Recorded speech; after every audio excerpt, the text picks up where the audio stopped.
Hi guys, আমি সুদীপা। তো তোমরা বুঝতেই পেরে গেছো যে আমি আজকে তোমাদেরকে ডুমুরের রেসিপি করে দেখাবো। তাই জন্য আমি গাছ থেকে ডুমুরগুলো তুলে নিচ্ছি। আমাদের বাড়ির সামনেই কিন্তু এই ডুমুর গাছটা হয়েছিল। এগুলো কিন্তু বাজারেও কিনতে পাওয়া যায়। দেখো একটা একটা করে আমি কতগুলো ডুমুর তুলে ফেলেছি। অন্য সবজি থেকে কিন্তু ডুমুর কাটার পদ্ধতি একদম আলাদা। অন্য সবজিতে যেমন বাইরের অংশটা ফেলে দিয়ে ভেতরের অংশটা নেয়, কিন্তু ডুমুরে আবার বিপরীত।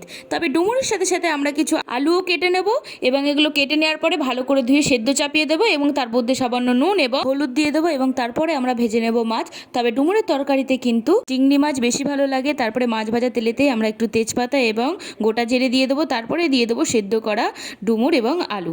সেদ্ধ করার সময় নুন এবং হলুদ দিলেও পরে কিন্তু আমাদের আবার অল্প করে নুন এবং হলুদ দিয়ে দিতে হবে। এরপর 2 মিনিট নাড়িয়ে চাড়িয়ে নিয়ে দিয়ে দেবো পেস্ট করা শুকনো লঙ্কা, জিরে, আদার বাটা।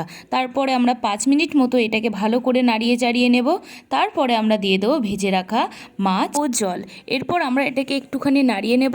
তারপরে 15 মিনিট পর্যন্ত ঢেকে রাখবো। 15 মিনিট পর আমরা ঢাকনাটা খুলে দেখবো যে এটা সেদ্ধ হয়েছে কিনা।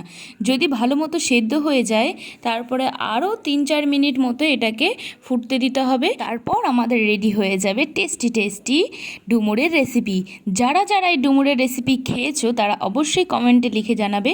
আর যারা যারা এখনও টেস্ট করোনি তারা অবশ্যই খুব শীঘ্রই কিন্তু এই ডুমুরের রেসিপি টেস্ট করবে। এটা কিন্তু খেতে খুব সুন্দর। এবং যদি আমার ভিডিওটি তোমাদের ভালো লেগে থাকে অবশ্যই লাইক, কমেন্ট, সাবস্ক্রাইব করবে। বাই।